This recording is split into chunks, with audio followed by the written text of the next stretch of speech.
আবারও চুরির ঘটনা শিলিগুড়ি আশিঘর ইস্টার্ন বাইপাসের আশিঘর মোড় এলাকায় একটি মুদিখানা দোকানের টিনের চাল ভেঙে ভিতরে ঢুকে লক্ষাধিক টাকা নিয়ে চম্পট দেয় চোরের দল।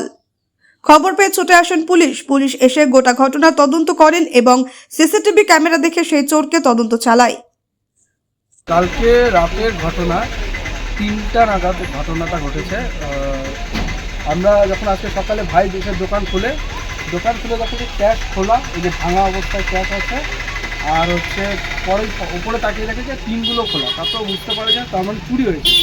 তো মোটামুটি কালকে ব্যাংক থেকে তোলা হয়েছিল 50-এর মতন, আর দোকানে কিছু ক্যাশ ছিল, সব মিলে মোটামুটি 1 লাখের মতন টাকা আমাদের এখান থেকে চুরি হয়েছে। আর কিছু